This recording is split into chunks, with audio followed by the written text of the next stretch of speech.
ఊపిరితిత్తుల్లో సమస్య ఉంటే కొన్ని రకాల లక్షణాలు కనిపిస్తాయి. శ్వాస తీసుకోవడంలో ఇబ్బంది మాత్రమే కాకుండా మరిన్ని ఇబ్బందులు ఎదురవుతాయి. ఇలాంటి లక్షణాలు ఉంటే వెంటనే సంబంధిత చికిత్స తీసుకుంటే లంగ్స్లో సమస్య తీవ్రం కాకుండా జాగ్రత్త పడొచ్చు. మరి ఊపిరితిత్తుల్లో సమస్య ఉంటే ముందుగా కనిపించే లక్షణాలు ఏవి అనేది చూద్దాం. సహజంగా ఎక్కువ శారీరక శ్రమ లేదా ఎక్సర్సైజ్ చేసినప్పుడు ఆయాసం రావడం సహజం. కానీ కొందరిలో కాస్త దూరం నడిచినా లేదా కొంచెం మాట్లాడినా ఖాళీగా ఉన్నప్పుడు శ్వాస తీసుకోవడం కష్టంగా అనిపిస్తుంది. ఇలాంటి పరిస్థితిని తేలికగా తీసుకోకూడదు. ఊపిరితిత్తుల సామర్థ్యం తగ్గిపోవడం, శ్వాసనాళాల్లో అడ్డంకులు ఉన్నాయనేందుకు ఇవి సిగ్నల్స్ అయి ఉండొచ్చు.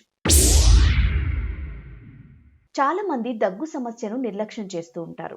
కానీ దగ్గు 3 వారాల కంటే ఎక్కువ కాలం పాటు కొనసాగితే మాత్రం నిర్లక్ష్యం చేయకూడదని చెబుతున్నారు వైద్యులు.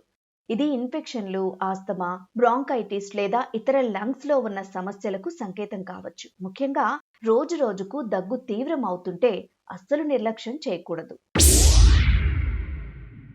కొంతమందిలో దగ్గొచ్చినప్పుడు కఫంలో కొద్ది మొత్తంలో రక్తం పడుతుంది. దీన్ని చాలా తీవ్రమైన సమస్యగా పరిగణించాలి. లంగ్స్ లో తీవ్రమైన ఇన్ఫెక్షన్ లేదా దెబ్బతినడం వల్ల ఇలా జరుగుతూ ఉండొచ్చు. కాబట్టి ఈ లక్షణం ఉంటే ఆలస్యం చేయకుండా వెంటనే అత్యవసరంగా సంబంధిత వైద్యులను కలవాలి. నిరంతరం కఫం రావడం కూడా మంచిది కాదు. లంగ్స్ రక్షణలో కఫం ముఖ్య పాత్ర పోషిస్తుంది. తరచూ కఫం బయటికి రావడం, అది గట్టిగా ఉండటం, రంగులో మార్పు, ఇలాంటి లక్షణాలను అస్సలు నిర్లక్ష్యం చేయొద్దు. ఇవి ఊపిరితిత్తుల్లో దీర్ఘకాలిక వాపు లేదా ఇన్ఫెక్షన్ సమస్యలను సూచిస్తాయి. కొంతమందిలో శ్వాస పీల్చుకునేటప్పుడు లేదా వదిలేటప్పుడు శబ్దాలు వస్తుంటాయి. ఇవి పిల్లి కూతలు లేదా ఈల వేసినట్లు ఉంటాయి.